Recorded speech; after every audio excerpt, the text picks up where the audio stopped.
Doctor doctor, அப்பா எப்படி இருக்காரு? அவருக்கு என்னாச்சு? அவருக்கு சிவியர் அட்டாக் வந்திருக்குமா? நல்ல வேளை கரெக்ட் டைமுக்கு ஹாஸ்பிட்டல் கொண்டு வந்துட்டீங்க. இப்போ அவர் ஹார்ட்ல இருக்கிற வால்வு நிறைய இடத்துல அடைச்சிருக்கு. அதை உடனே சரி செய்யலைன்னா அவர் உயிருக்கே ஆபத்தாயிடும். இப்போ உடனடியாக அவருக்கு ஒரு இன்ஜெக்ஷன் போடணும். அதுக்கு 30,000 செலவாகும். சீக்கிரமா பணத்தை ரெடி பண்ணி கவுண்டர்ல கட்டிடுங்க. எப்படியாவது எங்க அப்பாவோட உயிரை காப்பாத்திருங்க. கவலைப்படாதம்மா, உங்க அப்பாவுக்கு எதுவும் ஆகாது.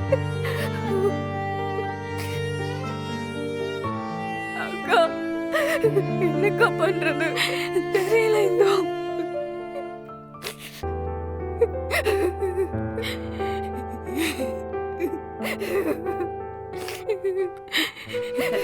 இந்தோ அங்க இருக்கா.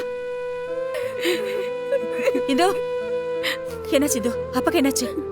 என்னாச்சு? என்ன ஆச்சா?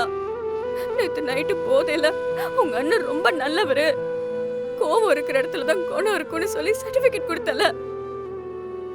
இப்ப உங்க அண்ணன் என்ன பண்ணிருக்காருன்னு பாரு.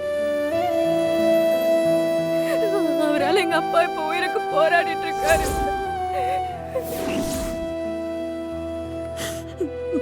இதான் நீ சொன்ன உங்க அண்ணனோட யோகியதையா? எல்லாம் தெரிஞ்சு ஒண்ணுமே தெரியாத மாதிரி கேக்குறியே. ஏய், நிஜமா என்ன நடந்துச்சுன்னு எனக்கு எதுவுமே தெரியாது. அண்ணி சொல்லிதான் எனக்கு மாமா ஹாஸ்பிட்டல் இருக்கிறதே தெரியும். கர்ணா, இந்தோட வீட்டை பாரா மாத்தி வச்சிருக்காரு கர்ணா. அதனால்தான் இவ அப்பாக்கு இப்படி ஆயிடுச்சு. எங்க அப்பாக்கு என்ன ஆனா உனக்கு என்ன? நீயும் உங்க அண்ணனும் நினைச்சதை சாதிச்சிட்டீங்களே, இப்போ உனக்கு நிம்மதியா? சொல்லு, நிம்மதியா? இந்து கொஞ்சம் அமைதியா இருந்து. கர்ணாக்கு உண்மையிலேயே என்ன நடந்துச்சுன்னு தெரியாது. நான் தான் அவகிட்ட சொல்லி கூட்டிட்டு வந்தேன்.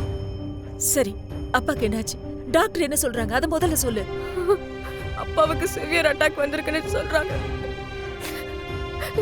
இன்னும் கொஞ்ச நேரத்துல ஒரு இன்ஜெக்ஷன் போடணுமா?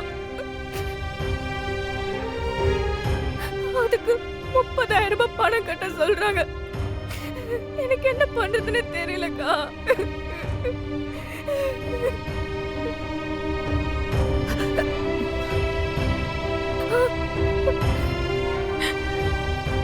அண்ணி இரு கர்ணா, இதா இதே மாதிரி ஒரு கவரிங் நாங்க வாங்கிட்டு வா. இத முதல்ல அடக்கி வச்சு பணம் எடுத்துட்டு வா. போ. அக்கா இல்லக்கா, வேண்டாம்க்கா. இரு இந்து. இந்த விஷயம் வீட்ல தெரிஞ்சா அது பெரிய பிரச்சனை ஆயிடும். நீ சும்மா இரு இந்து. தேவையில்லாம ரிஸ்க் எடுக்காதீங்கக்கா. இந்து சொன்னா புரிஞ்சுக்கோ, வேற வழி இல்ல. அப்பா உயிருக்கு போராடிட்டு இருக்காரு. இப்ப எனக்கு இது கம்மல் பெரிய விஷயம் இல்ல. என்ன நடந்தாலும் பாத்துக்கலாம், விடு. இந்த கர்ணா புடி புடி கர்ணா.